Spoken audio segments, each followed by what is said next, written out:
bringing you the latest news, game updates, insights, highlights, and everything Liberty Hockey. This is Rock the Rink, where Liberty Hockey lives.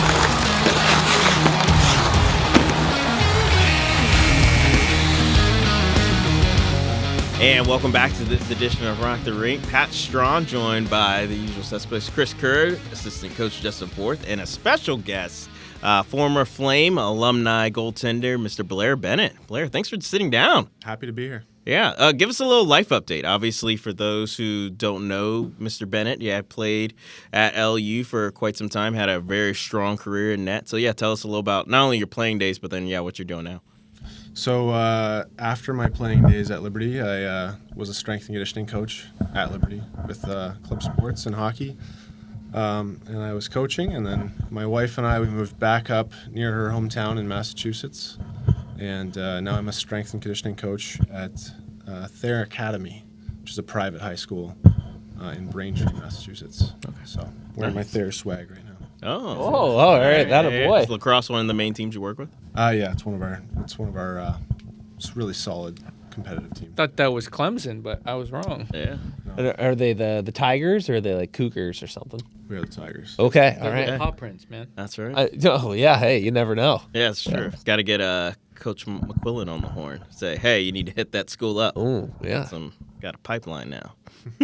But, we'll talk lots to get into this week. First off, we need to recap, obviously, the men's Division I team on a 3-game winning streak after winning an OT nail-biter at the Bobcats in Ohio. They now come off 2 solid showings versus I almost forgot the team that they played this past week. the old Panthers, yeah. It could have been a Panther paw print. Yeah. Over here. But, coming away 8-3, 3-1. Guys, this is a very kind of much-needed win, too, because we knew the Panthers were kind of coming in. Their playoffs started because they needed to win those series in order to stay in a good position to potentially make nationals. So good to see LU getting things done. Yeah, I liked, obviously, the first game they handled business 8-3.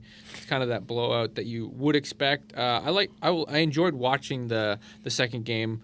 It was 3-0 right until the end. Again, as a coach and as someone, you really want to see the guys get that shutout for the goalie. Now, Right. I'm not saying that just because there's a goalie on here. But I think that was, for me, the only negative on the weekend. I think there's a lot of good things. You look at the power play numbers. I think heading into nationals and this weekend against Ohio, it has to be a little bit better. Right. 2 of 10, that 20% mark, it's respectable. But in order to be a difference maker in the national tournament, I think you have to get that up towards that 30%. And then you have to kill 4 of 5 penalties, not 3 of 5. But overall, like you said, great weekend, and it was what they did what they needed to do. You're so true and right on that, where it seems like any time at nationals there's an offensive zone face-off, whether it's just like, the goalie made a good save or from an icing, you kind of hold your breath like, oh no, like here's their chance and opportunity. And untimely penalties where you could capitalize on the power play is a backbreaker to teams, right? Because goals are just so hard to come by in the national tournament, and it's a huge momentum swing for sure. So I'm in agreement there, and I know just from watching practices and everything, it's something they're definitely hammering on. Coach Berthium's at the rink nonstop, talking to the boys in the hallway, coming into the weight room.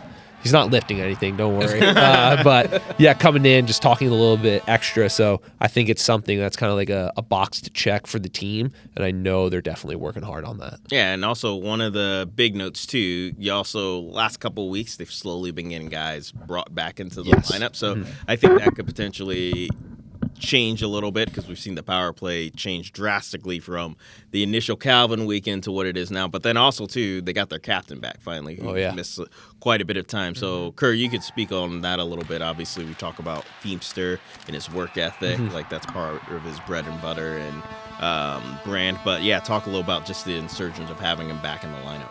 Yeah, and so just the way that Sam leads, it was almost like he wasn't not there, if that kind of makes sense too, right?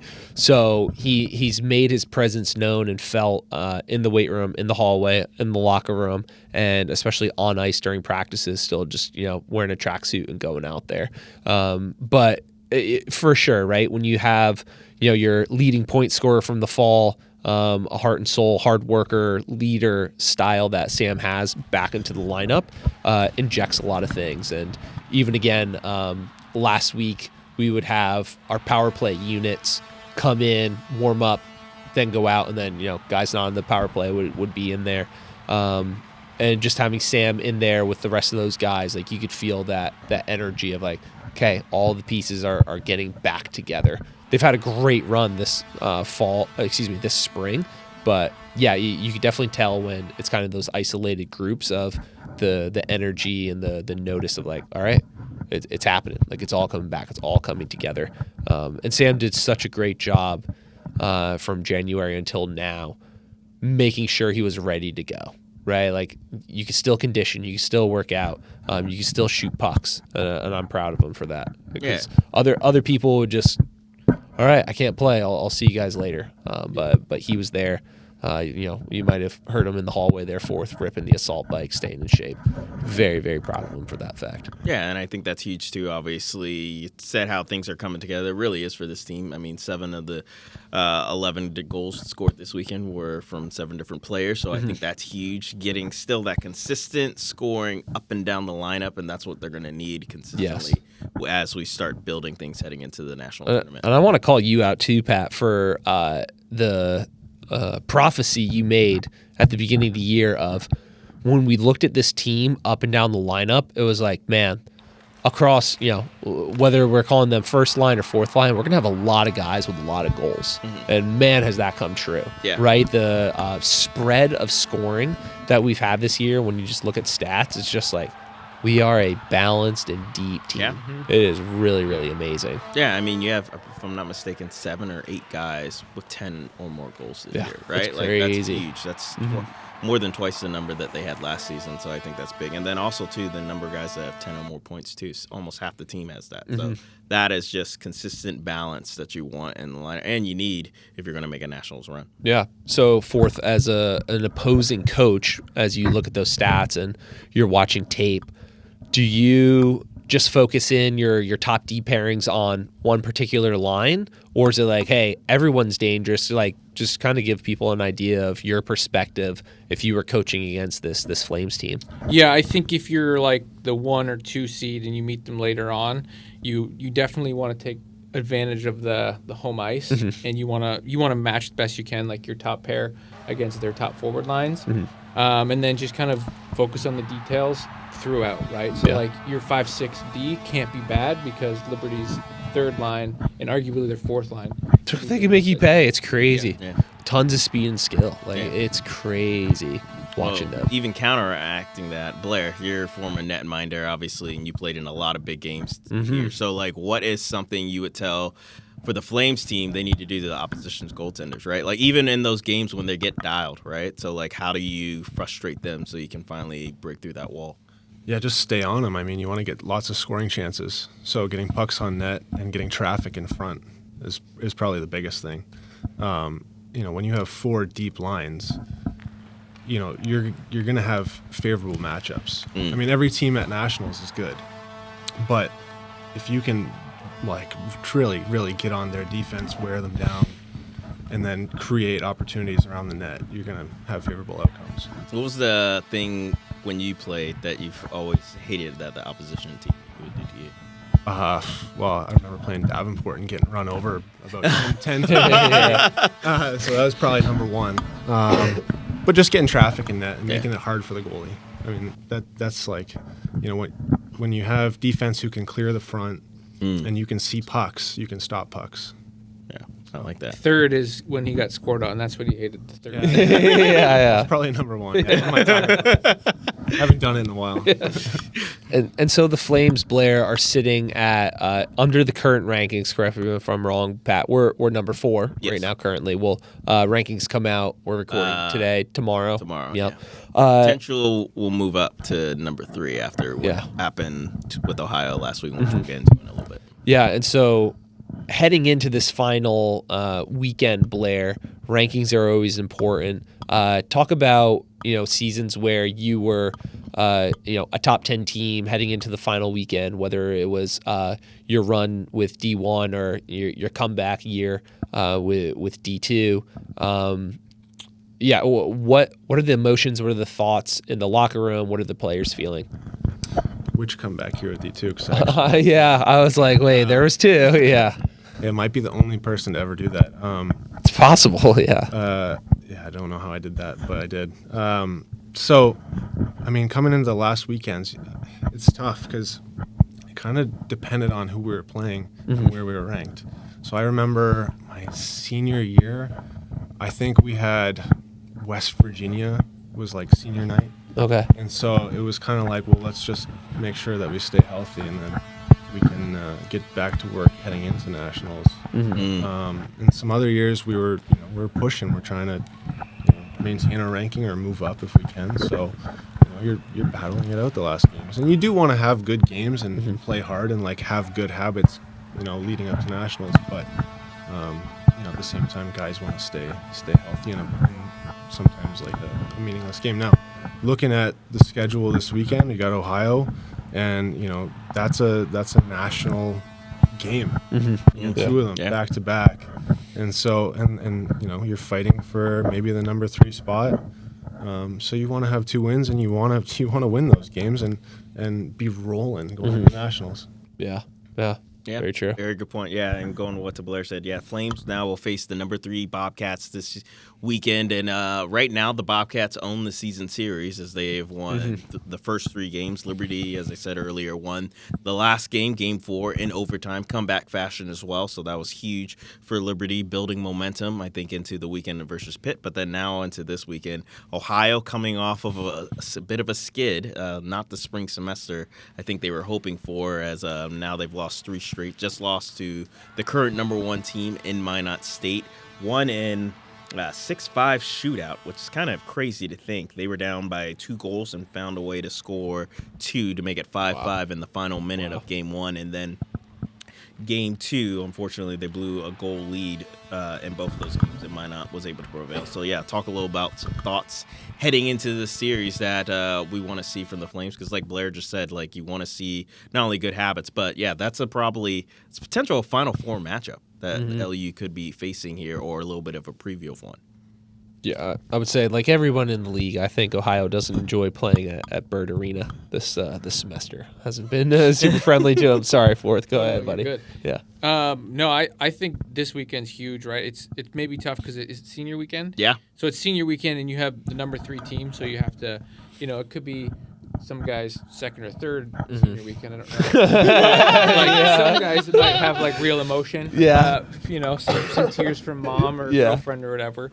Could be their their last game at home. I'm pretty sure everyone it's their first senior game this time. All right, you just never know. Yeah, it's very true. But no, these are must-win games. I think for mental clarity, momentum heading into nationals. Like you have to beat this team and know that you can beat them twice. And when you're going into the national tournament, so these are big games. I think great job by Coach Handy scheduling Adrian, Pitt, and then obviously Ohio at the end of the season. Like again, I think of his 25 years experience, he's still playing with like, hey, what does the schedule need to look like to give us the best shot at nationals? And I think this year could arguably be the schedule that gets it done. Yeah, I agree. And to Blair's point earlier of these will be 2 in a row, like national quality games, right? That's what we're going to be facing in the postseason with just like that level and that caliber of team. And then, fighting for, being top 4 is great in ACHA D1. Top 3, that's even better. I mean, correct me if I'm wrong, but if we're ranked 3rd, that would be our best postseason ranking heading into nationals, I think. Right? We were 2 in 2020, got canceled. Yep. And then I can't remember other times. I think we've been number 4. Yeah, so this would be, if we've ended up going in number 3, it would be history. We're going to make history. It's going to happen. Yeah. You got to think, too, for Ohio, coming in after losing 3 in a row, they're going to be hungry. And, they love playing here. Everybody loves playing here. So they're going to be ready to battle. They want to maintain that number 3 spot.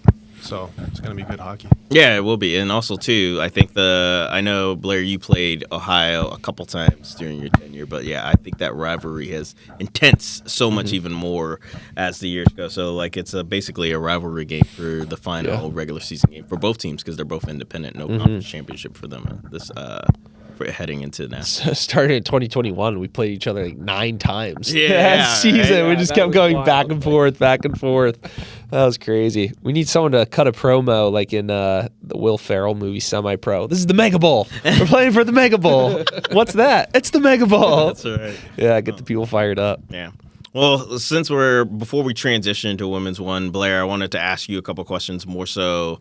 One, talking about, obviously, and actually, Coach Forth, you can talk about this too because you played in the league as well, but like the growth of the league, right? Like we've seen, and kind of the growth of the game, right? Like it's changed drastically from, I guess, the time you both were playing to what it is now. So, like, talk a little about, like, I guess, the growth you've seen in this league so far. Yeah, I'll go first. My first year, my first year was the first year of D2, so I didn't make okay. D1. So like then because they were D2 the previous season, and okay. they ended up losing the championship game. They moved up to D1 and then had some stragglers, myself included. So that we threw together a Division II team. Jonathan Fitter was the first head coach of that squad. Played for him for 2 years, and then Lowe's took over. I played for him for 1, then I retired because I couldn't take it anymore. But yeah, I mean, back then it was like D4. Like obviously it wasn't that bad, but it was Different okay. brand. Yeah, it was just there wasn't a lot of talent. So my days, like as I was done, the D2 team was getting better coaching and also better players. So I mean, all of our programs at Liberty are amazing, and they've come so far. I mean, when I started here in 2010, the amount of growth over the years that I was here, it blows my mind to this day. But I mean, the hockey just keeps getting better and better. I mean, all the teams are getting better quality players. Players are more skilled. They're faster. The hockey's so good. I mean, I was talking about it this year with UNLV and like them playing Denver and a competitive weekend winning a game. That's not nothing. That's a big thing. And it's not just them though. Like Liberty's had some wins against NCAA programs in the past. And so the hockey is it's so good. It got better and better every year that I played, but where it's at now, it's in a really good place, and I think it's super, super competitive. Being in you both, I'm going to ask you guys. Actually, I'm going to ask all three of you guys. Oh, this I question. can't wait. Yeah, so like Get now me in we this. look at obviously going back because there's a bout of probably affiliation with the ACHA for a decade now between each of you guys, right? Like of having some time been in with the league and at some point, like, so what's the thing now? You've seen the league grow, but you would love to see them add and change to continue to help with the growth of the league because it still has, unfortunately, that club mantra that everyone just it can't shake, but it needs to shake because now, like Blair just said, like the league is so competitive now compared to what it was. I have my thought. I'll go last though because this is okay. a hot take. I don't have a thought, but I'll go first. A hot take as of yesterday. No, I think it's in a good spot. I think that Blair talked about the win against an NCAA D1 team who's the defending champs at that level. Yeah. Right? Like say what you will, it doesn't matter who's in the lineup. Like you can't lose that game if you're them.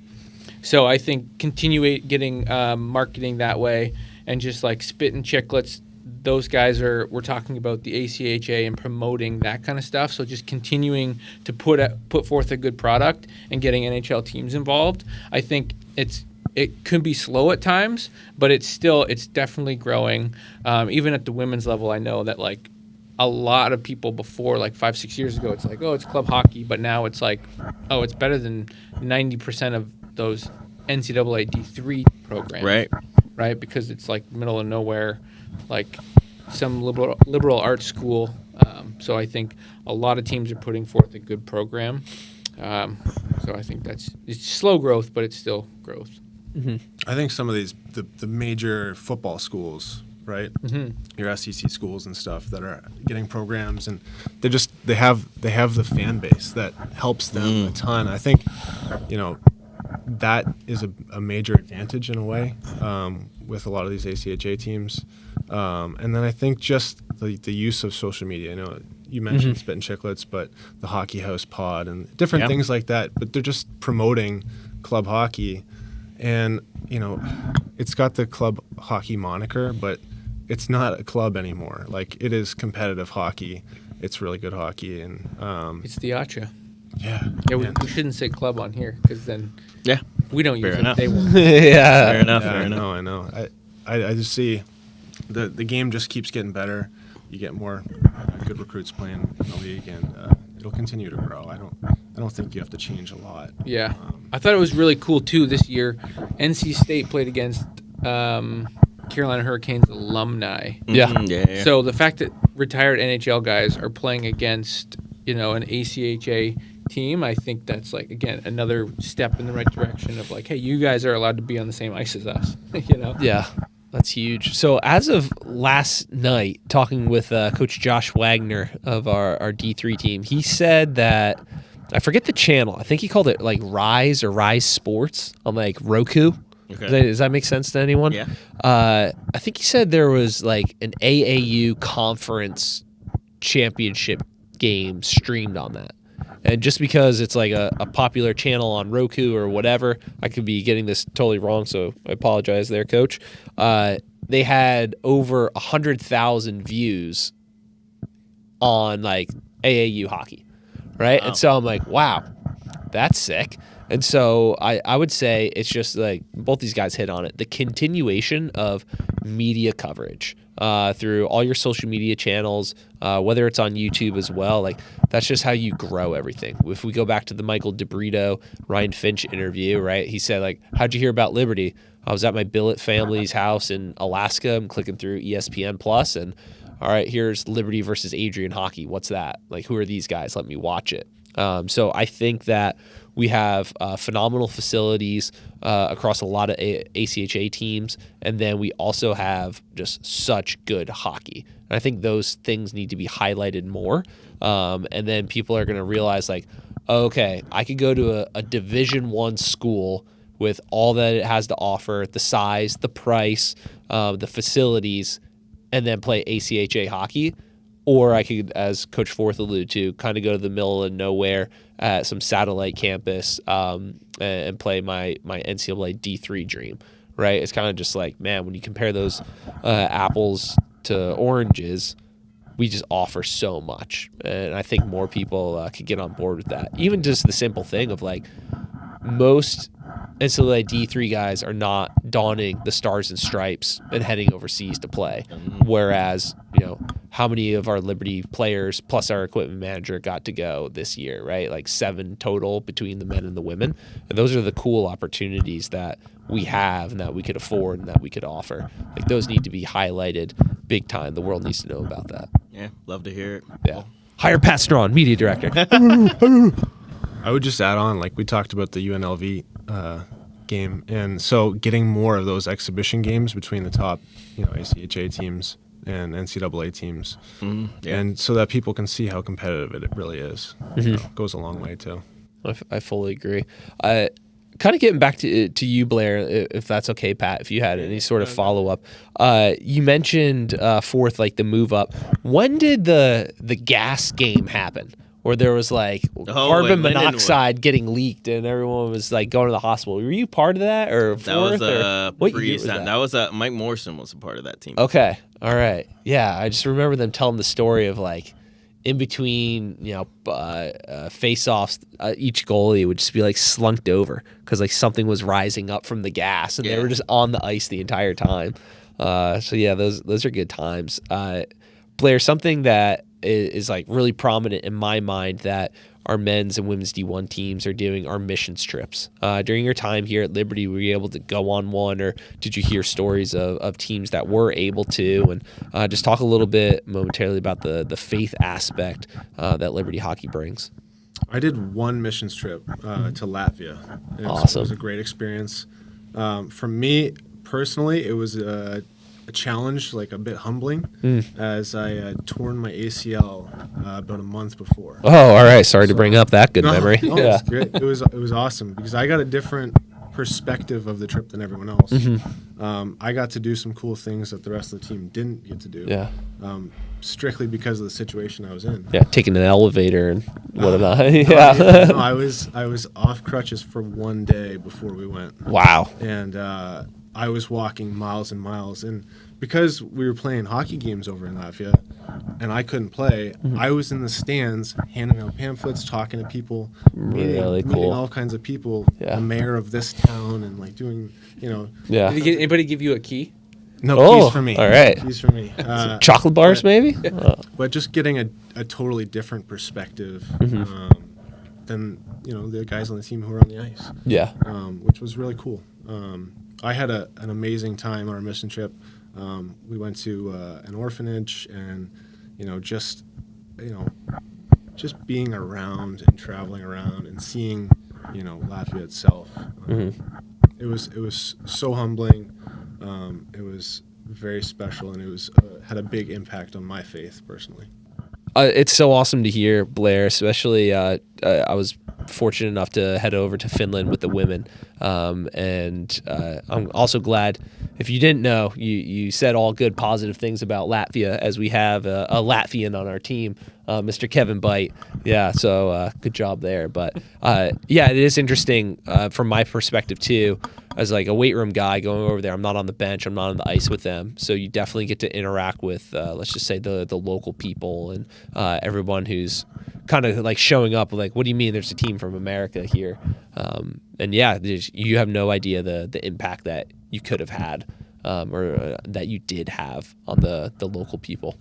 Yeah, Latvians, proud hockey people, and it was just a cool experience. They treated us like we were some pro hockey team. Yeah. And so it's funny because that's just not the case. But just a great experience. A lot of people there to watch the hockey game and cheer on their team. And but it was a great opportunity for us to share our ministry.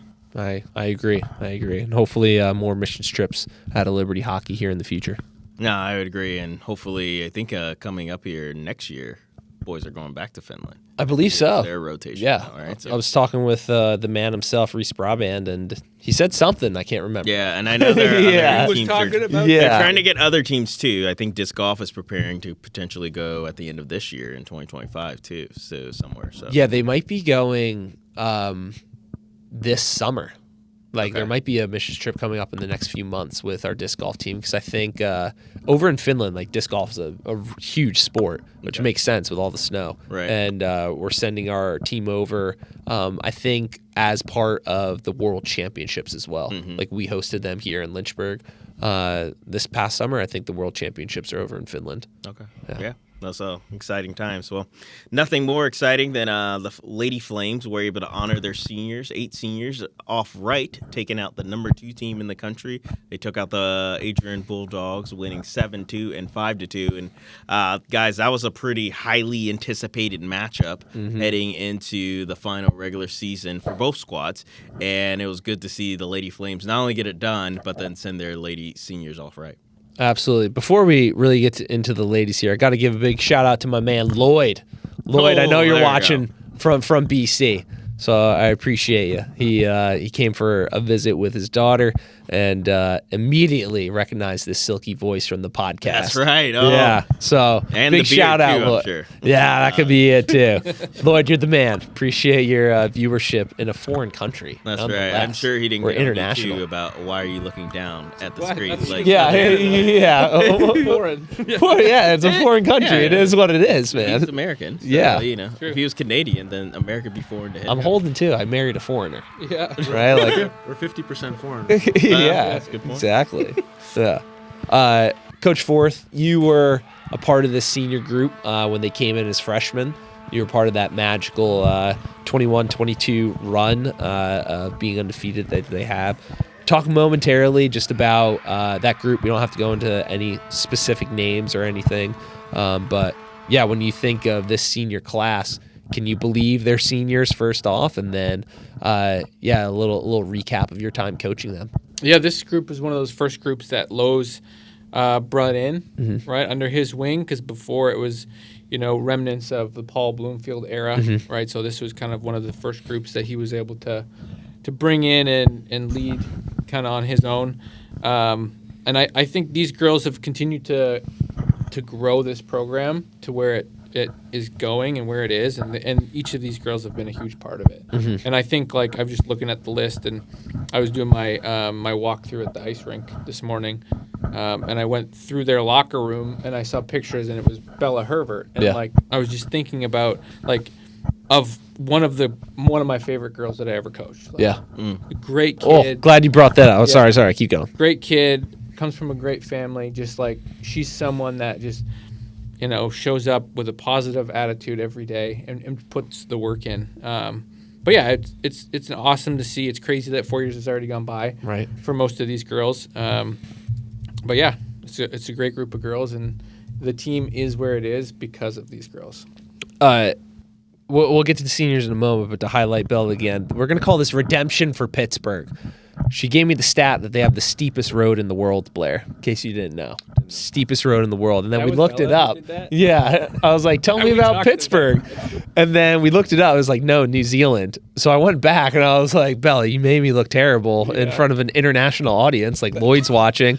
And a foreign audience. Yeah, exactly. And she was like, yeah, the Guinness World Record people or whatever just haven't come and measured. But like we're at like 37 degrees and they're at like 35 or something. She's literally dying on that hill. Yeah. And if you head to Pittsburgh and you don't have a lot of horsepower, you're not getting up that hill because of the steepest road in the world. And then was it in the 2022 National Championship? For some reason, like this goal always sticks out. I don't remember when she scored it, but she just immediately came off the bench. So it must have been second period because we had the short change, and just the puck was just like sitting right there and just blasted it for a goal. I can't remember exactly the time or the place, but what's that? Who was the player? It was Bella Herbert. Yeah. Okay. Just came in and I was like, let's go. Yeah. Okay. Was it a conference? Because the conference and nationals were the same time, and she scored in the conference championship it was the insurance goal. Yeah, it must have been. It was like, it was a key moment. Like I just remember her, and then like Sally Herr also had a goal. I feel like she was like net front on a power play and had a big putback. But anyway, redemption for Pittsburgh right there for all of our listeners. And then I was talking to someone about this class, and I realized in all my years of coaching, this is the like group of people I've been around the most, right? Because like we had the weird COVID breakup, so there's an entire class that you just didn't get to be around much. And then throw on top of that, I also went to Arizona with them, with Cole Seaborn as a coach, if you remember that fun roadie out there, Coach Forth. And then we also went to Finland together. So when I think of like Liberty hockey, all these seniors really stand out in my mind as just like, yeah, they've been around forever, and I've been around them forever, and it's unbelievable that they're all going to be graduating and moving on. It's a tough thing about college. Yeah. People graduate. I think 3 of the 8, I'm just thinking about like the recruiting process, and I think 3 of the 8 never came to campus because it was COVID. Oh, yeah. So it was like the first time I ever saw some of them was like, end of the year before, I'm like in the summer, like, hey, we're on FaceTime just chatting about stuff. Like, it'll be nice to meet you when you come here. Like, That's so it was a crazy time. Yeah, he's not wrong, because when we did their senior year, a lot of them said, I never heard about campus, but they like Liberty reached out to them, and then they like just saw a bunch of promotional material, and they're like, oh yeah, that actually does look pretty cool. I should get out of the house. Yeah, and like I should, and they said they took a chance, and they're like, oh man, I'm so glad they like took that leap of faith. But I do have a question for Coach Ford now. So we were asked this question 4 years prior to video. All right, so back when we were in 90.9 GLN audio, Rhett asked me this question, and he phrased it. He's like, do you think this will be one of the most talented classes ever in Liberty hockey history? Now that you've spent a long time, you saw, a decade plus of Liberty hockey coaching, what do you think? Is that this class rank up there as one of the more talented? I'm not talking about just accomplishments, but talent-wise. Yes, I think so. Yeah, it's a year where you look at those names and you kind of see what they've been able to do and how they've led this program, I think for sure it's definitely up there, especially on the back end, like with Glenn and Peebles and those kind of girls, and Carl. Like those are the D that we've kind of leaned on for the last 4 years to those top 4 play huge minutes in big games and really take care of the back end. And obviously Haley Battles, she's a talent that we haven't seen before and hopefully we see again, but she's a rare player. She's pretty special out there and can do for sure some fancy things. Yeah, I would agree, right? Like I'm picturing all these great teams that we've had before. So we could think back to the 2017 class and a bunch of girls, pop out, or was it 2016? It was 17. 17? Yeah. And a bunch of girls pop out in my mind, and then, with Vanessa and Dana staying until the 2022 championship season. Obviously, that was a great class as well, but when we think of, like, the completeness that this class brought for us as, like, forward and defensively, it's really hard to say that they weren't one of the most talented. Or two, we could say just off of being the first, the 2015 class of Liberty hockey all the way back when.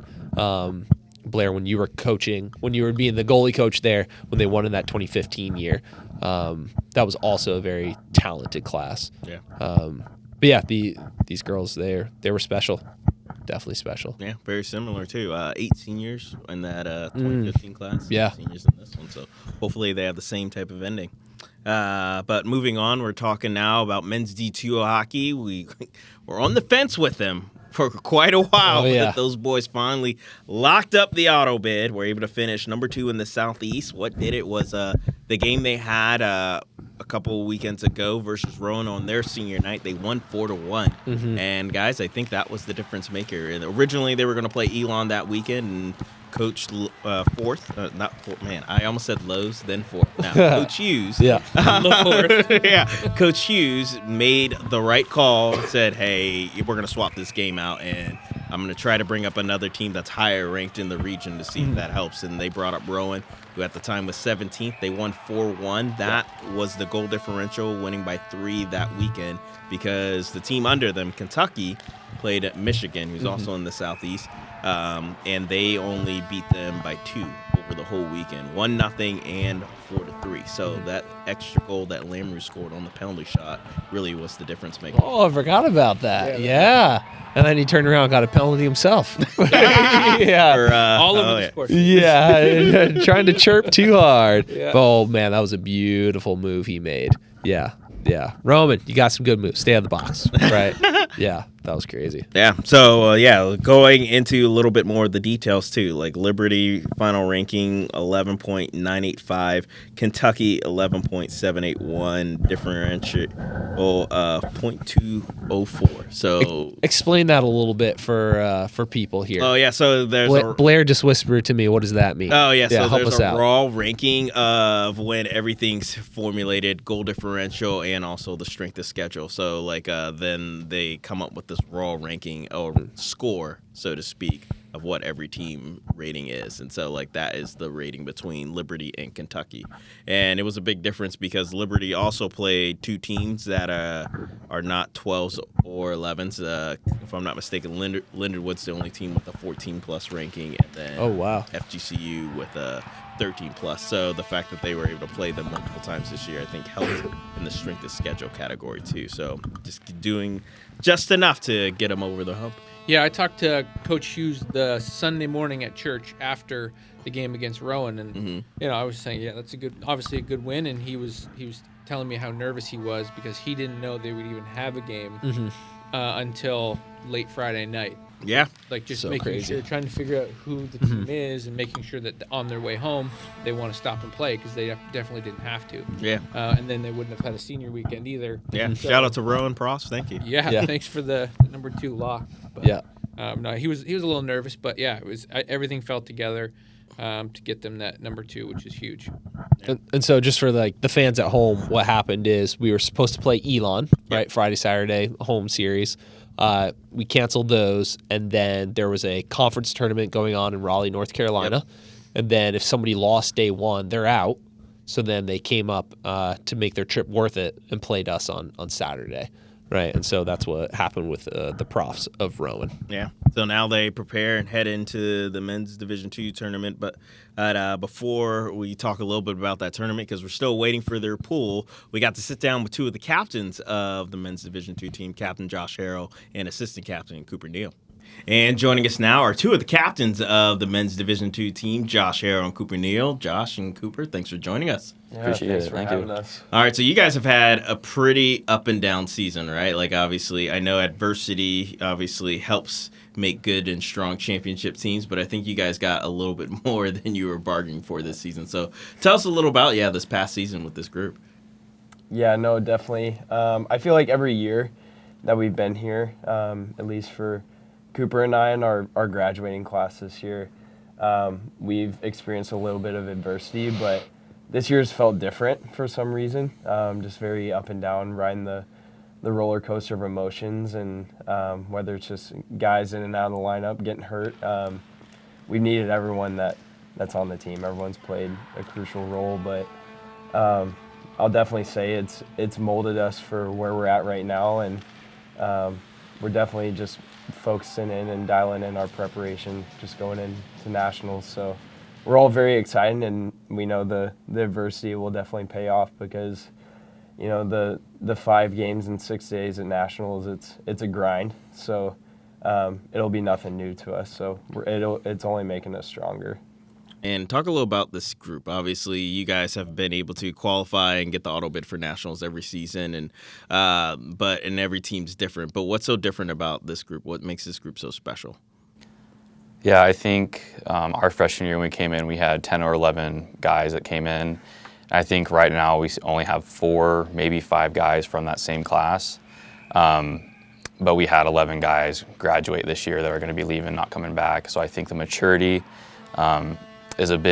gives us a pretty big level up over our opponents. And so I think that's what we take to heart. Just we have a mature team that has obviously seen a lot this semester, but we know each other. We have a pretty close locker room. I think that's our biggest strength. Not trying to cut you off. Do that math for me again, Cooper. You came in with 10 or 11 guys, only 4 for your freshman class. Only 4 or 5 are left. But this year, 10 or 11 guys are graduating. Yeah, we right. transfers, D3. That helps. That helps. All right, that helps me with that. I was like, wait a minute. We had 10 guys, right? Yeah, that math was a little tough. Wasn't mathing. Going back to Pat's question of just, it was a tough year, but that's also kind of what you want, right? Like, you want to be battle tested. You want to play a tough schedule. You want to play 3-game showcases on the road to kind of simulate nationals. So is the talk in the locker room, man, we are going to be one of the most battle-tested, ready teams heading into the postseason? Is it we still have tons in the tank because we should have beat this team? Just kind of give us an idea there of, like, it is what you want from a season. Obviously, undefeated is great, but it's not very realistic. So what's kind of just like that overall talk and feel when we look back first game until now? Yeah, I think, reflecting just on this whole year, it's been different. Like we said, it's been different from other years. In just one aspect of why it's been different, we haven't had extras. We don't have scratches. So we literally use everyone in our lineup, and everyone has a very specific role and has to contribute if we want to win. Like, we don't have luggage. We don't have freeloaders. We utilize every single component of our locker room. And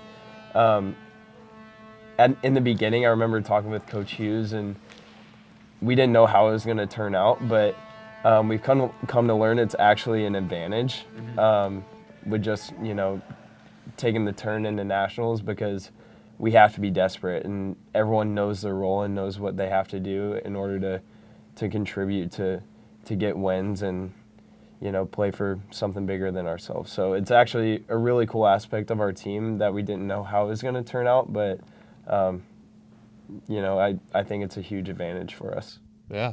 Now, Cooper, it's been a wild year for Liberty men's hockey, right, through all the ranks here. And you guys are kind of sandwiched in the middle. Talk to me, what is it like on a weekend where some of your guys are going up, right, and playing with D1, and then you have some D3 guys coming up, and then how do you process that as a team? How do you work through that weekend after weekend where, kind of like Josh just alluded, you have your lineup, but someone might be hurt, someone's getting called up, getting called down. What are the ways that you kind of deal with that as a leader on this team?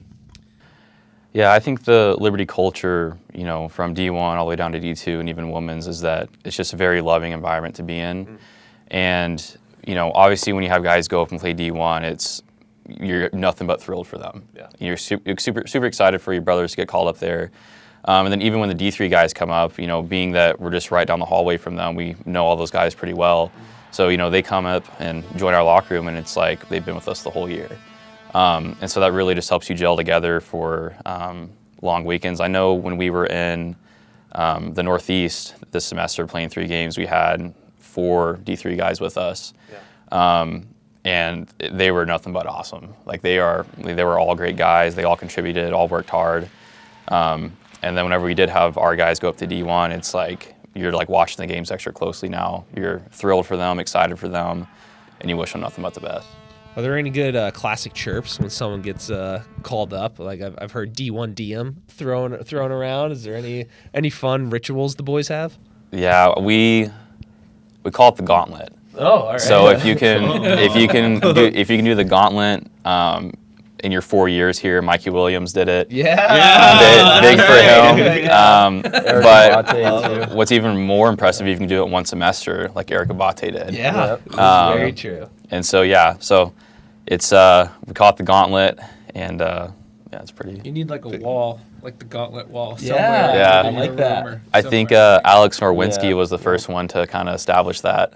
Yeah. That we know. I'm sure there was more before him. I But think it was Kerry Byron. Yeah. I think he did all 3. He did. Well, we have a producer on the other end here saying first that he's known. We got our fact checker. Perfect. Coming down from Boston to make sure we're dialed in for today's episode. Now, Josh, I want to bring back some fond memories for you of a call-up moment you had. I forget the year, but we were heading to the University of Nevada, Las Vegas, for a 3-game series against Alaska UNLV. Without getting too long, crazy, wild into the stories, just kind of recap that time and experience for you. I could recap from sitting down on the ice and watching you play, like just grind and work ethic on a hard forecheck. Those are like great memories I have of you playing. But other than the games, what was it like getting to travel out there to Las Vegas, play UNLV, stay in a hotel out there? Just kind of recap that. Do you have some fun or not fun memories because everyone was sick and dying?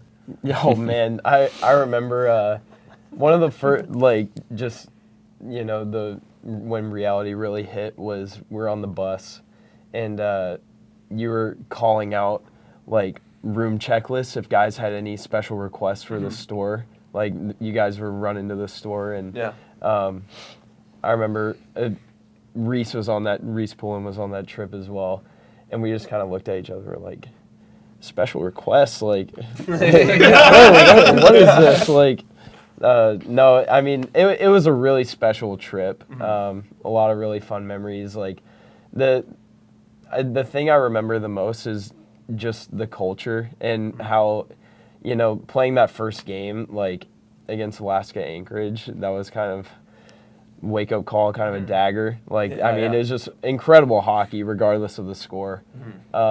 But I remember just the way that just the Division I culture and just the leadership just top down. I mean, they have it year in, year out. There's always guys that step up, and everyone is utilized in that locker room, and everyone has a role and contributes. And I just specifically remember the culture and how fantastic it was, really. So, awesome. Did you play against an NCAA Division I team before you've played against an ACHA Division I team? No, I've been called up a couple of games prior. Good question. Yeah. Just like, what? Like, talk about a gauntlet. Yeah. Right. I'm here and I'm ready. Yeah. Yeah, no, it was a really special experience, though. Just the leadership and the culture is what I really remember from that time. Awesome. Yeah. Now, Pat and Justin, to give more context there, the hotel we were staying at did not allow like outside food. So we had to go buy stuff, meet in the parking lot, and kind of distribute. Yeah, yeah. So, it was something like that. We didn't Room have our temperature soup, didn't bring have it our here. normal snack bar set up in a conference room. So let me ask on this trip. question: were people sick before they got there, or was it like the Vegas flu that we hear about in the NHL? Oh, Josh, what are your I thoughts? think guys were traveling sick. I think if I remember correctly, I think there were a couple guys that came that weren't feeling so well, and then it just hit us like a freight train whenever we got there. It was like guys were dropping like flies. It was crazy. Yeah. Captain Baird, like, he missed the first 2 games. It was just holed up in his hotel room. Yeah. I just kept, like, going to the store, buying him stuff, leaving it at the door, and be like, 3 times. yeah, like, it's here. Like, if you're not asleep or on the toilet, come on out. Now, also on that, I had one of my first requests ever here, boys, and we'll ask Josh this question. It was the first ever room request for chapstick. Who was using the chapstick, Josh? Was that you? Is that who It was needed not it? me. I'm gonna have to throw the blame on Alex Nowinski. Okay, all right. Redhead in the Yeah. dry desert air. He's not here to defend yeah, himself. that but- makes sense. Yeah, Cooper might know a little bit about Were you that. rooming with him? Yeah, it was Reese Poulin, myself, and Nowinski. He's probably like, "Hey guys, watch this." I can do anything. Yeah. He's like, I've been here before. I was on this watch team. this. Yeah, just watch. Cards. Watch what could happen here. So regular season's over, guys. And praise God, you're in a position now to kind of have an auto bid. But getting back to the hockey sense, we say often on this podcast that the D2 level league rules, rankings, whatever, it's one of the hardest in all the ACHA. So talk for a moment about the pressure of, knowing there's often games you need to win, but not just win, but win by a lot. Right, just with goal differential, trying to win by 7 goals. Right, we can't just beat them; we got to pump them. Does that add tons of pressure every weekend? Does that increase the intensity in practices, or is that something that you're not really talking about throughout the year? Yeah, I think from just trying to figure out standpoint, a lot of us don't know how it works. So it's just, I'll be honest, it's just there's 1 or 2 guys that are in the locker room that are like analyzing everything, and and I'm just like here for the ride, like let's just go play. I remember my sophomore year, we played RPI up in New York, and we beat them 9-1. Logan Johnson scored the last goal, and everyone claimed that because he scored that goal is why we got the number 1 seed. Oh wow. Whether that's true or not, I don't know, but it's a really good story. Yeah. So yeah, I guess, this year a little bit different. We're just, thrilled with the win and to beat good teams. And that's where you get into the whole aspect of strength of schedule. This year we've played the best teams and had the toughest schedule out of the 4 years that we've been here. Normally it's like you play Lindenwood, FGCU once or twice, maybe throughout the year, but playing Lindenwood 5 times and Lindenwood 3, or playing Lindenwood 5 times, FGCU 3 times, you got to show up every weekend.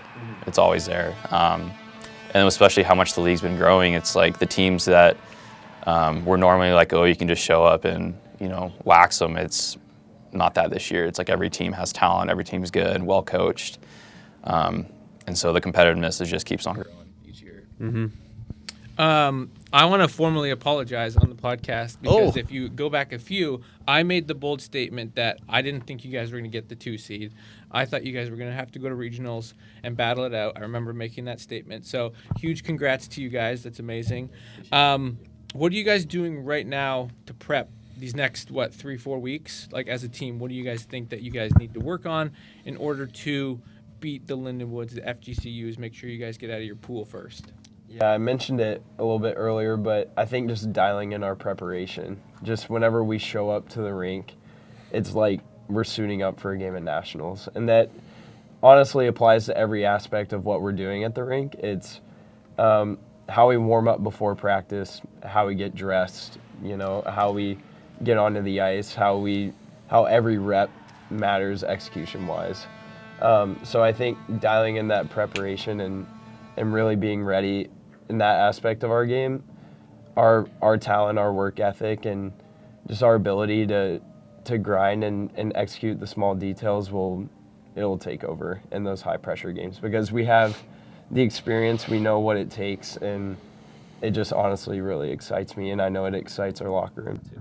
Yeah, no, I like you guys touched on the fact that you've played Lindenwood 5 times, who, if you guys, I'll make the statement that is the best team in the league, right? That's a team that you're going to have to do something special to steal a game or win a game.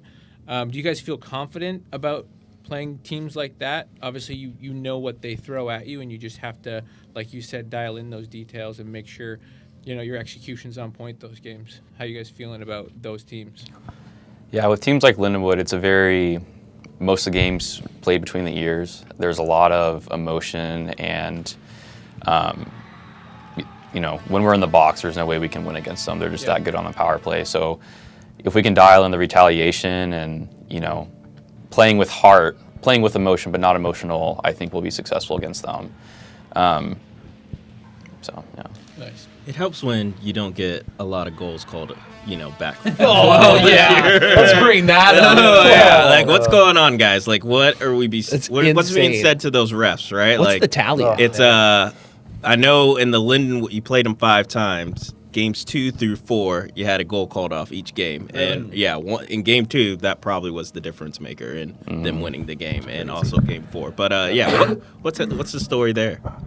Or you're like, good question. No, it's honestly it's a coin toss. Like, I mean, not to take a jab at the referees, and I honestly hate people that do that and just blame it on the refs, but like, man, they just don't know the book well enough. Like, some of them just don't know the book well enough. Need to go back in the classroom. Yeah, I think it's even more frustrating too when he calls a goal off when we're at home at LaHaye, and you see on the camera that it's going in across the line, but because we don't have video review, we can't go back and recall it. That is tough. But it also happened the other way this weekend with the women's. Oh, that was wild. Liberty scored.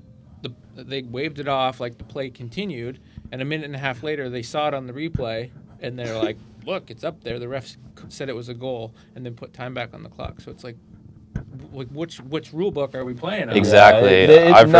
Nothing is I like consistent. that rule book. That rule book is way better. There's video review, though, at Nationals for y'all, right? I believe only for Division 1. I don't think it's for D2. There is for the D1 women, I think. Yeah. Because I remember in Minot, I think they called off a goal that they said Zasha kicked in. That may be a D1, D2 difference. I remember we were playing RPI, and it was like 1-1, and their guy went down, shot the puck from the blue line, hit the crossbar, and it ended up by our bench, which the ref claimed it was back bar. There's no... I'm not the smartest guy, but physics-wise, there's no possible way if that hits the back bar, that's going all the way over to our blue line. Yeah. That just doesn't work like that. And I remember going up to him and asking him, like, hey, like, you see it right there that it didn't go in, and I don't remember what he said, but I laughed. Yeah, I mean, it's encouraging, though. Like, you talked about the Lindenwood goals called back, so, like, those games that you didn't get blown out in and you're in until the very end, like, okay, arguably you're tied or, like, you're in those games. So, like, I think the mental side, like, who cares those are done, but, like, you're at your best, you're as good as those top teams. So, and obviously you're 2-1 against Florida Gulf this year, so that's obviously very encouraging. No, and, like, the margin for error is so small. Yeah. And especially on the platform and being in nationals, like, it's super encouraging because night in, night out, when we play those teams, it's, we all capitalize on each other's mistakes. So it's just, it's fun to play in those kinds of games, and it's just all about focusing on the controllables there. So. Yeah, and you talked about nationals, like that for the men's D2 side, we talked about it. Like, it's an exciting thing to watch because it's like these teams should win, but then in the end, it's like, how are those 4 teams here? Yeah. You get that one team that's like pretty consistent, but then the rest of it's like rolling the dice, like who's peaking hot, at the right time, and like who gets the bounces. So it's awesome. It's fun to watch. And speaking of nationals, we kind of mentioned it before we started recording. This is it. This is the last dance. 4 years of hockey, 4 years of heading to nationals, and as you guys sit here, a couple weeks until kind of the last run, and you're reflecting back. give us some ideas. Favorite road trip memories? Is there one in particular of like, man, this time with the boys or this game or anything like that? I'm going to throw it back to maybe not favorite, but most memorable. First trip of the year, freshman, Rowan University. Pull up to the hotel. Half the hotel is burnt down. Oh, I remember that one. Yeah, Burnt down, and walked into the rooms. Rooms haven't been cleaned for the past 3 weeks. Yeah. And Sounds like I remember walking back, and I like looked at Josh, and I was like, "What do we get ourselves into?" Yeah. Like we didn't know what to expect, but they quickly made that right, and we just drove down the road to a different hotel that was like a 4 or 5 star hotel. Yeah. So Wasn't on fire. That's perfect. yeah.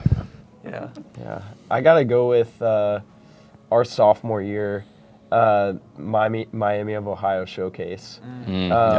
That, I mean, I think that trip was so definitive of just the D2 culture, and I know for our class and the class that came in after us, we went in there, got 3 wins.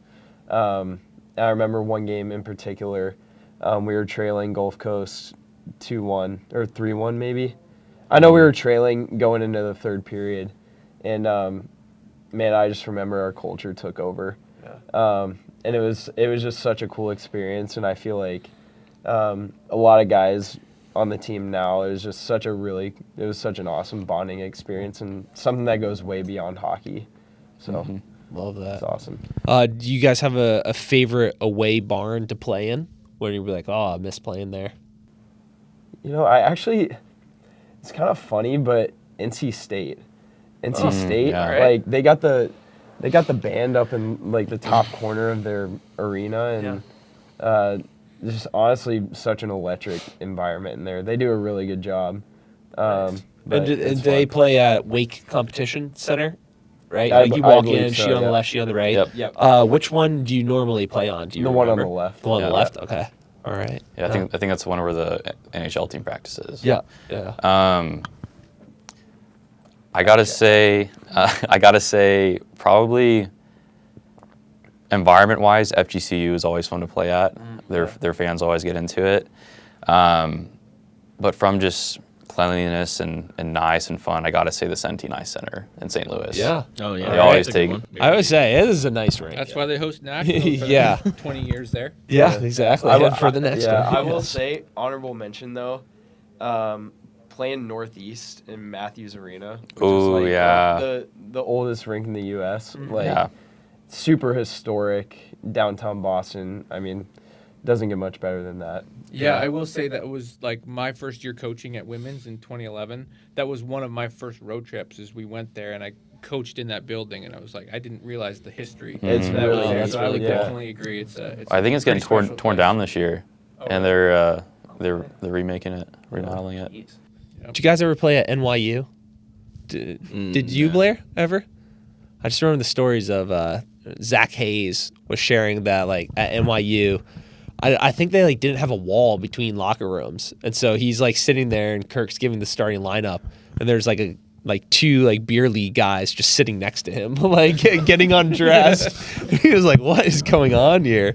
That would be a memorable moment there.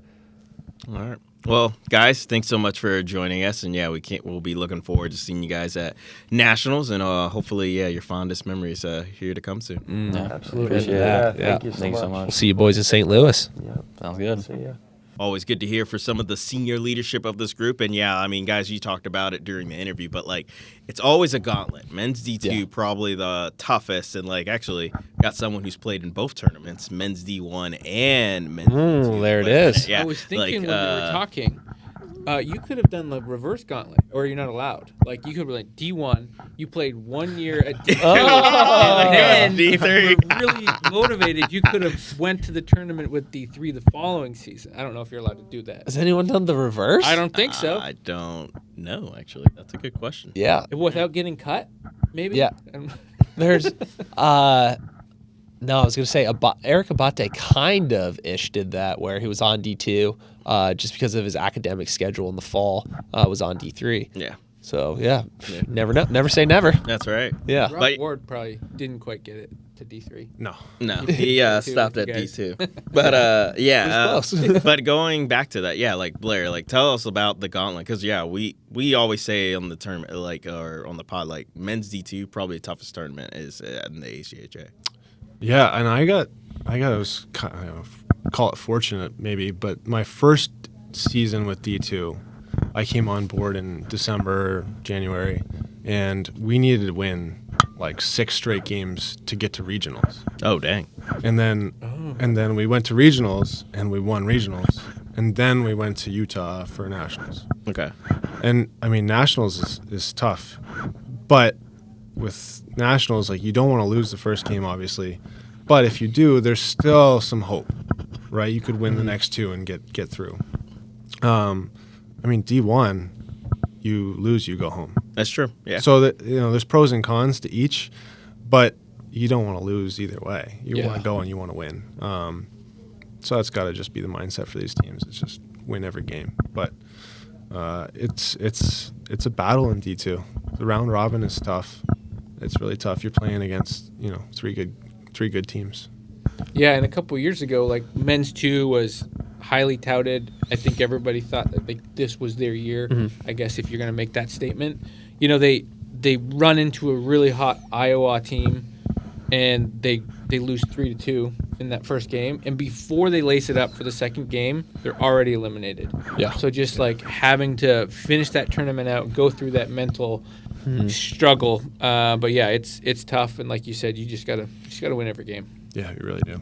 What can I don't know, share your experiences, Blair, of you've been on the men's D1 side going into and through nationals. You've been on the men's D2 playing side, going to and playing through nationals, and also on the men's D2 coaching side. And women's D1 coaching. Oh, yeah, that's right. Back in 2015. Coach yeah. gauntlet. So through all these different just like experiences and whatever, what is nationals like? What are some memories, or what are thoughts for teams going into it, thoughts for coaches going into it? I always think about, and this is my own personal experience, it's just like coaching was so much harder at nationals than playing was. Yeah. Simply from the fact, like, so much is out of your control. Like, you've prepared the team, and you're just hoping that everything on the ice happens the way that you want it to. That was coaching, especially with the D2 team. It was so stressful. I've never been more anxious in my life with hockey. Playing, there's stress to it, but you've been doing it for so long that you hope that all of your experiences will kind of guide you and you can play well. Yeah. That was my experience. Guide me back to the question you actually asked me. No, that was perfect. I just you have a plethora of nationals experiences. Just give me thoughts on it. So that was good. So I'll reframe a new question now. Now that you're older, wiser, kind of out of it for Liberty Hockey, can you look back on a coaching experience where you're like, I had no clue what I was doing, but I did, or I said this, and I was like, wow, that was the right call. You have any moments like that where you're like, man, I crushed it because I didn't know what I was doing or saying? Right? Any advice to goalies or, the D or anything like that? I remember when we were at nationals and I was coaching with Hughes, the D2 team, and I was on the bench, and I'm running the D. Yeah. And I was a goalie. So, I mean, I know what I want the defense to do from a goalie perspective.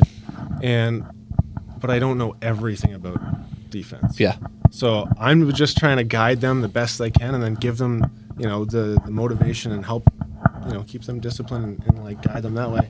I think we had a good run when I was coaching. But yeah, definitely you're kind of like flying by the seat of your pants sometimes, just hoping for the best. Yeah. All right. That's fair. Yeah, worse is like, frick, I forgot to tell them this, and like something happens and they get exploded, and you're like, yeah, that's on me. Yeah. We forgot to talk about this. 2023, I think, I was coaching at conference championships for the women, and like we set something up in the locker room, and I was like, oh gosh, okay, all right. Oh yeah, because you got the nod on the bench. Yeah, and I was dialed. So you do have a shirt and tie. No, we we wore jackets. Jack. Okay. Yeah, it was a black jacket. Yeah. Praise God. But yeah, we like set it up, whatever, and then we like get on the bench, and Lowe's is like, "We're changing it. Go back." And like I was like, "Okay," and I didn't tell the D. And then we didn't get a penalty, so we were just trying to kill time. So they're just passing the puck back and forth. Like if the other team's not going to forecheck and take the puck, like let's just kill time. And then the refs like blew it dead, and we had a D zone face off. And I was like, hey, I forgot to tell everyone. Forget everything that we talked about in the locker room. Go back to the old one. Yeah. That was rough. That was a rough time. I was coming off of I was detoxing from taking prednisone because I had vicious poison ivy leading up into that. So I was very nauseous on the bench. That's what we call adversity here on the podcast. Yeah. I pulled the trash can next to me. And I was like, let's go. Ready. We're ready to win this thing. We lost. Okay, real quick. But you said that it's worse that you forgot to tell the D something, or sorry, the team something. Is that worse, or you tell them something and then the team doesn't do what you said is going to happen and the other team scores? Yeah, I mean that's kind of like a hey, Blair's face that is one, like, that one, oh, that yeah. but that happens so much. Okay. It's kind of like, why would I even bring this up? Like, if you talk about like, hey, this person is the best player on the ice. Make sure we've got somebody on that person, and then they get the puck and go for a rip. Like, we just talked about this. Yeah. But like no, are I'm you- thinking are you about. So surprised? one time I remember you said like, hey, this is exactly how they like to score when they get the puck deep. They do this, and then it goes in the back of the net. And Yeah. it was like 2 minutes into the game, and you're like, I just said that 5 seconds ago, and like they all watched. Loudest I ever yelled in my coaching career was at an 8th grader when I like coaching lacrosse. Cut to Fourth and I in the frame. I was like, get this close to this kid and do not let him score. And like, sure enough, he's feet away from him, and the kid gets the ball and scores. And I screamed this kid Mason's name so loud. I was so angry, and like I could see everyone just like stop and look, like, calm down, buddy. I was so rattled. Like I literally just like I looked you in the face, like stand that close to him, do not let him get the ball. And then like he's feet away from him, gets the ball and scores. Yeah. Mason. I hope he's doing great, but. He's not playing lacrosse. Yeah, he was not making it in the high school level. That's great. Yeah. Oh man. Well, anyways, moving on. Men's D3, really going on a good run here now. Yeah. Won 6 straight, and after beating High Point 10-0 and 8-3, they locked up the number 1 seed in the ACCHL. So they won the regular season of that conference, and now they're going to prepare for the conference tournament next week. Again, another group of people that send seniors off the right way, dominating a High Point Panthers team, and now they're looking to move forward into the playoffs. And guys, I feel like we said it, like we think this is the team that can make it out of nationals, but we feel like this is the time now. This team can finally get that conference championship. Yeah, I'll start it off with Jeb Boring, great hard worker, love him. Yeah, had a great week. See, they had a great weekend. I'm like, all right. Sometimes the weight room doesn't always dictate who some great players are going to be. Just kind of is what it is. Without It's boring. yeah, well, I wouldn't say that as much as sometimes I see him lift a weight. I'm like, all right, Jeb, we got a little bit more work to do. But I am so proud and so impressed with this team. It's really incredible. From the start of the year going in, starting to coach them until now, to just see like the hard work and everything, to see the way that Coach Wagner has led them and guided them. It's all playing out, as you kind of said, Pat, to like go to conference first and have a huge weekend there, hopefully win some games and win it all. And then, great setup for heading into nationals. And I think up and down across the lineup, they have great goaltending as well. Like, this could be it. Like, this could be a great run that kind of spearheads and starts something for our men's D3 team. Yeah, I like it. I think AAU is still a bit of a blind spot for me, and I don't really know which teams are the teams. Yeah. And I think that's still kind of being discovered as the league grows. But I think, like you said, like in the weight room, you always talk about it with me in the office, like these kids are studs. They want it. Yeah. Coaching staff's on board. So Such hard workers. as far as that goes, they're in a good spot. And I think getting that first conference tournament will be huge for the program, and then try to make a splash in Jacksonville in a few more weeks. So I think they're in a good spot, and it'll be exciting to see what they can get accomplished here. Yeah, and then they have some game breakers too, right? Which is super exciting. Going back, who'd they play before High Point? I can't remember. This would have been 2 weeks ago. Rowan. Yeah, and seeing them play in overtime, and you could see the speed that they have. There was a couple times, 3-on-3 overtime, where Lemons was able to like split the D and get a 1-on-0 against the goalie. Mikey Williams was able to split the D, get a 1-on-0 against the goalie, and then they even flash their skill in a shootout. And so there's a lot of speed, there's a lot of skill, and now for one of the first times since I've been here, they have the hard work, the work ethic, and a coach that is just pumping that into them. Hopefully they stay disciplined, right? That's kind of always the story with men's D3. Stay disciplined, stay in it, and then, again, it could be a great year. But yeah, we can't wait to see how the Flames do next weekend, and hopefully, as Coach Kerr just said, bring home the first conference title. But moving on, the Lady Flames, Women's Division II, their series versus Lawrence Tech was canceled, unfortunately, but it didn't matter. They've been dominating the Southeast so long that they're still number one, and more than likely will be number one in the Southeast heading into the DVCHD playoffs, as they've locked up the number one seed in that as well. And Coach Forth, you can tell us a little bit more about these ladies. But magical season. Hopefully it keeps the magic continues. Yeah, it's been exciting. These last couple of weeks, obviously, as a coach, it's a little bit hard to keep the girls involved and motivated when you're kind of just like 3 weeks of practice. It's like, okay, how do we do things, change it up to keep them, engaged realistically. But we've got conference before nationals, so we're really excited about that. I think we're in a good spot. I've been following the league rankings and just like redoing the pools because the pools are set. So it's kind of exciting. I like the pool that we're in. We have a team that arguably I think is better than us. So it's like you got to take care of business in the other two, and then kind of steal a game from that top end team. But I think we're excited about going to the conference. We've beat Navy. We've beat Villanova before. We split with them on the season. So it will not be easy, but I think this is something that this next weekend is very attainable for the girls, and hopefully, they get it done and get a little banner for the locker room. Oh, here we go. And for your conference tournament, it's this weekend? Or it's the following weekend? The following weekend. Okay. The 28th through the 2nd. Okay. Perfect. Up in Delaware? Yep. Okay. Somewhere Delaware. Will you play on the Olympic sheet up there? Do you know? I do not know. Okay. Well, let's hope not, because that's always a little bit awkward. Yeah. And I could agree. You've been changing the pool board nonstop up there in the office, and I love it. I love to see how dialed in you are. Now, if they haven't, I'm setting it up now because I know all the girls will be watching this. With your vast array of experience and hardware that flashes on your desk, have you gotten any like postseason questions or thoughts from the girls of experiences that have worked well for teams in the past, or are those yet to come? Hint, hint here, ladies. Yeah, no, I think they have lots of questions. They've emailed me so many times. I'm actually writing a book about it because I've got so much. I'm just kidding. Well, they haven't. Let's do it together. They have not asked. I think a lot of times these girls are very involved with their school, the day-to-day life, stuff like that. So I don't know if there's much forethought for nationals. I think we're all just kind of focused on conference. Got to take care of that, and then prep for the next week and a half after that for 2 weeks. So.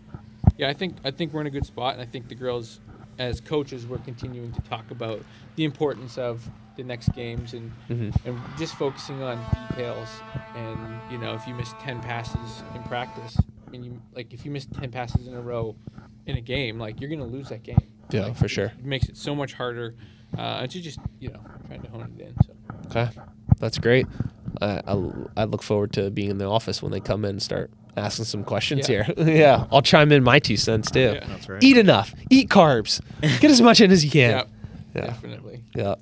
Good stuff. Well, before we go, obviously, thank you guys for being on with us. But Blair, real quick for you, final thought. What would you tell not only for we have a lot of newbies, I would say, or rookies on a lot of these teams, but then also prospective people trying to come here, thinking about Liberty. Tell them about your experience, but then also, why they should be a Flame. Well, I have a unique experience where when Coach Handy called me, I had never even heard of Liberty. So I was outside doing some gardening for my parents, and I got a phone call, didn't have caller ID, and I answered the phone, and I said, bonjour. Nobody called me back in the day. So I get hey, this is Coach Handy from Liberty University. And oh, okay, I'm listening. Yeah. All right. What's going on, Coach? And then I was down here for CFA that weekend. Wow. So I drove up to Toronto, got on a bus, came down, visited the school, skated, and they asked me to commit. And I fell in love with the school. Had some other opportunities that I investigated, but Liberty was life changer for me, total life changer, different direction for my life in an amazing way. So I had a great experience here, and for anybody who is interested in Liberty, just come visit. You'll fall in love with the place, and it'll change your life. Did you meet your wife here? I did, yeah. Did you meet your wife here? You know it. I met my wife here. Yes, I met how's my about wife. you? That's right. All right, there you go. Enough said. We should get our wives on a podcast. My wife has suggested that, but Oh, no way. yeah, but I think only your wife would be able to talk hockey. But still, I don't think that's what we're doing it for. Yeah, that's a good point. Just a quick promo tease as the next episode. I love it. Yeah. Ring by spring. Yeah, That's right, yeah. Exactly. Yeah. Well, good stuff. Well, Blair, thanks again for joining yeah. us. And obviously, thanks Kerr and Forth for being a part of it. And thank you for tuning in to this week's Rock the Rink. We'll see you next time.